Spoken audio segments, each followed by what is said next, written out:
wasn't the intro music.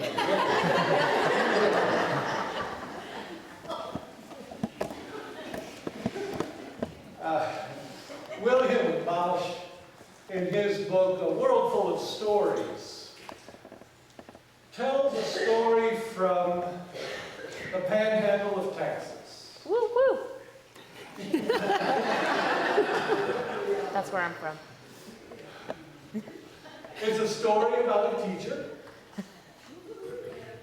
Got a lot of teachers in here. Got some people from the panhandle of Texas here. I thought this would be a good story for this group. This teacher was having a bad day. The night before, the PTA meeting went really, really long.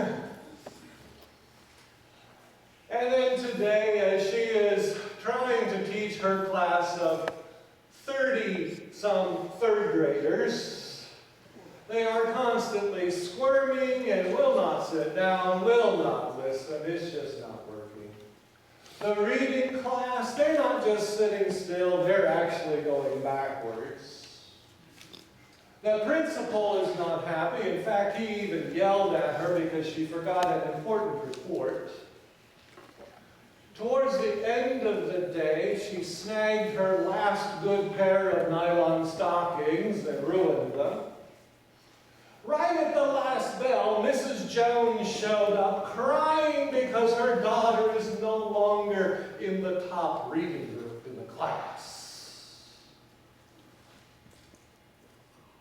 By 4 o'clock, our teacher just wanted to go home, get in the tub, and relax. But no, the district has brought in a special lecturer that is mandatory, you must go listen to. And the lecturer drones on and on about how teachers must be professionals. And the longer the lecturer talks, the less professional our teacher feels. The next morning, she gets up and she drives the 50 miles to the university because that's where she's taking classes to get her master's degree. And as she sets out on this journey, it starts going through her mind, there's got to be something better than this. It's not worth it. I made a wrong career path. And by the time she gets to the university, she's pretty sure she made the wrong decision. And she needs to change her career path altogether. She's certain teaching is not where she wants to be. In fact, she's already paid for the class. She's already at the university. So she gets her books, she goes into the classroom, plops the books down on the desk, sits down, and doesn't even pretend to listen. But when the class was over, one of her classmates leans over to her and said, I met one of your admirers the other day. Well, at this, the teacher perks up. An admirer? Who? Where? I was at the bus stop. So the classmate goes. I was at the bus stop the other day, and there were 2 people there, a mother and a daughter. And I tried to strike up a conversation with them, but the mother couldn't speak any English whatsoever, so I just had to communicate with the little girl. And the little girl told me that they were from Mexico, that they were on their way north to Colorado to meet up with her father. And we talked a little bit more, talked about school. And she said she was in the 2nd grade. And she told me who her teacher was. But then her face lit up. She said, would you like to see the teacher that I really love? Well, sure, show me. So the little girl fishes in her little pocketbook and takes out a tattered photo and shows me a picture of you. She said, this is the teacher that I really love. And I looked at the picture and I said, Well, I know her. She's in my class. I know her. And the little girl got real excited and she translated for her mother, and the mother and daughter just beamed. Because this was the teacher she loved. And all the rest of the day, this image stuck in the teacher's head. She tried to think through her mind of all the students that she taught the previous year, and trying to think of any Hispanic students. And was it Rena? No. Katrina? No. Angelina! That's it! It was Angelina. And all the rest of the day, that image stuck in her head. Little Angelina holding that photo, saying, this is the teacher that I truly love. And she's headed back home. She started thinking about teaching again. And by the time she got home, by the time she was at home, not teach. Whatever else would I do? Whatever else would I do? The disciples were probably in much the same boat as our young teacher. Oh, not in chapter 17, which Joyce read so well for us a little bit ago. Chapter 17 is the mountaintop experience. But turn the page back one to chapter 16. And there we go downhill real fast. Jesus and his disciples are gathered around, and Jesus kind of asks them, well, who do people say that I am?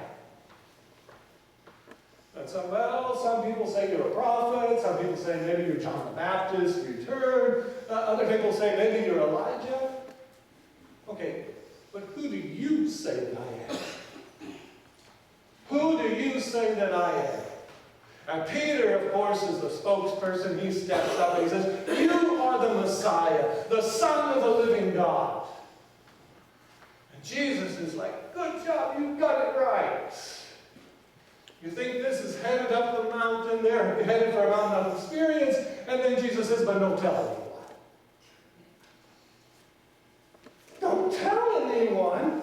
This is the greatest news since Moses brought the commandments down from Mount Sinai. What do you mean don't tell anyone? I'm ad-libbing a little bit here. You won't find those precise words in chapter 16, but you can imagine the thoughts going through your head. You say you're the Messiah, you're the one that we've been waiting for hundreds of years, and you think, don't tell anyone. And then Jesus drops the other shoe. He lets the bomb drop. We are headed to Jerusalem, where I am going to suffer and be put to death. What are you talking about? No, we won't let it happen, says Peter. And Jesus says, get behind me, Satan. Get behind me. Because you are obstructing God's path. You're in the way of the way we need to go.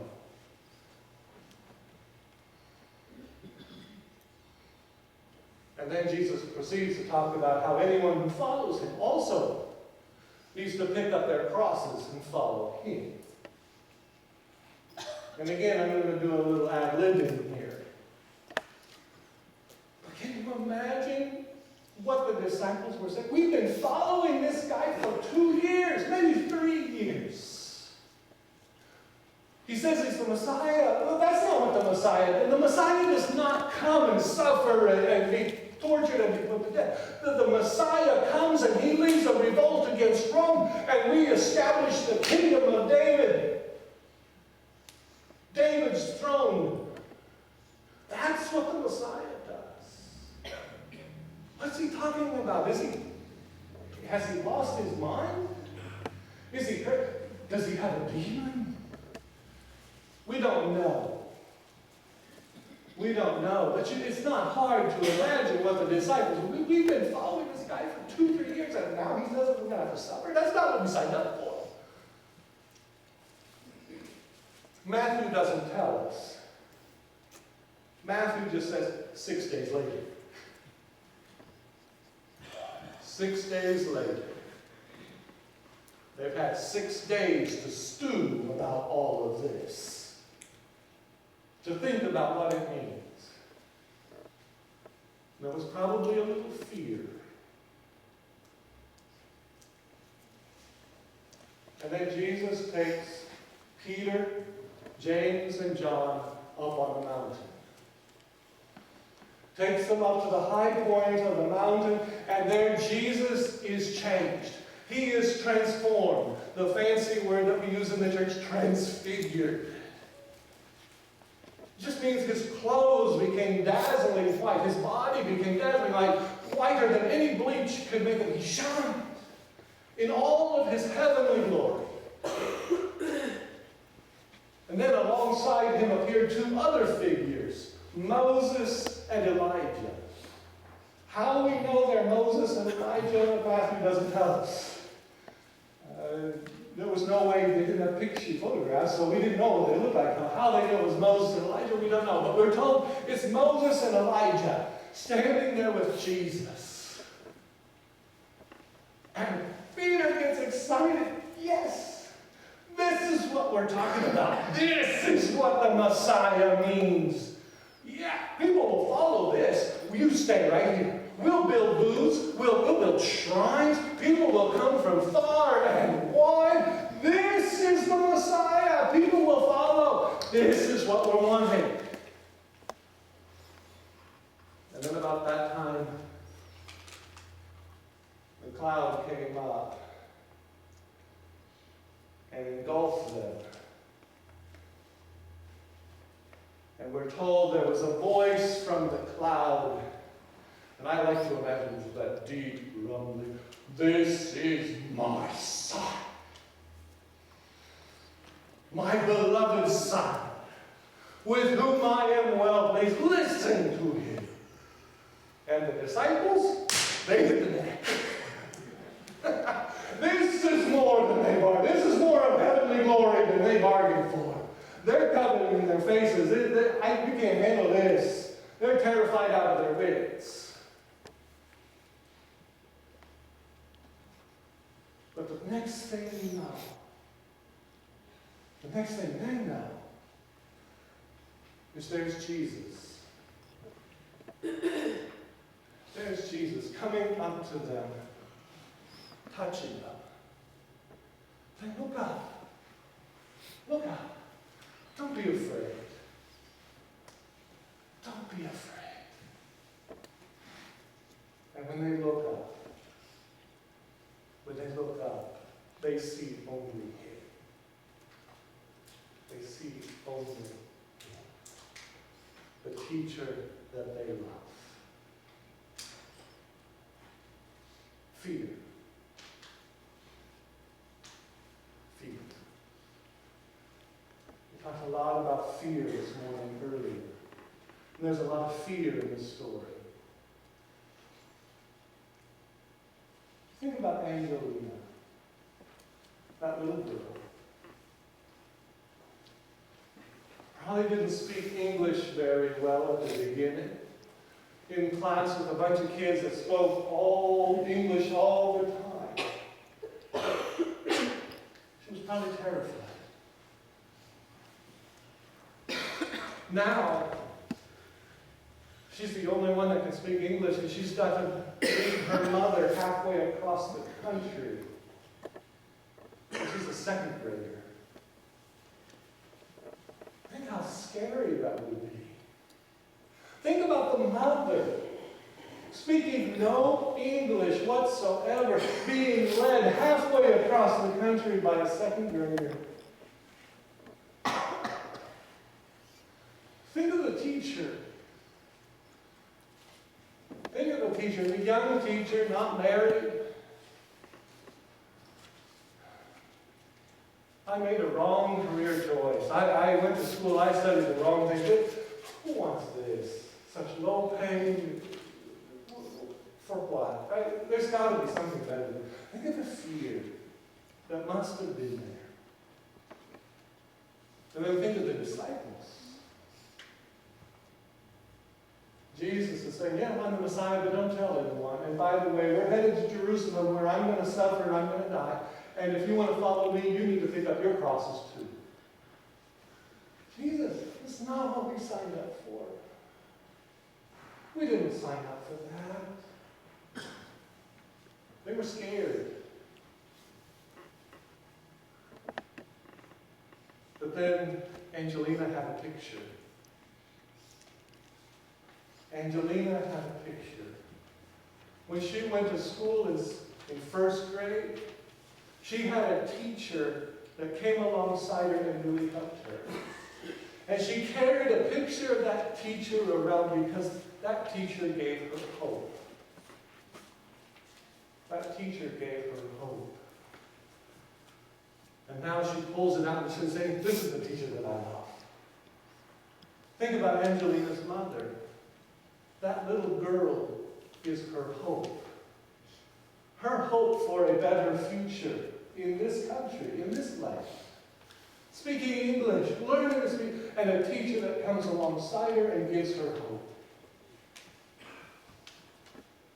Think of the teacher who now has an image of her head of little Angelina holding her picture, saying, this is the teacher that I love, and it gives her hope. And now think of those disciples who were so down in the valley. And Jesus takes them up onto the mountaintop. And he shows them his glory in all of his heavenly glory. And they hear the voice of God. And it is more than they can muster. It is more than they can handle. And they are terrified, truly terrified. But then Jesus comes up alongside them and touches them. Don't be afraid. Don't be afraid. I'm with you. Just look up. And the teacher that they loved is the only one they could see. And he's there for you too. That's the meaning of this story. No matter where you're at. Sometimes we're at a point where the mountaintop is what we need. The excitement. But sometimes we're down in the valley, and what we really need is we need Jesus. We need Jesus to come up alongside us, to touch us on the shoulder and say, it's okay. Look out. Don't be afraid. I'm right here with you now. And I'll never leave you. I will be with you always. Look up. Look up and see only. Because he'll be there for you.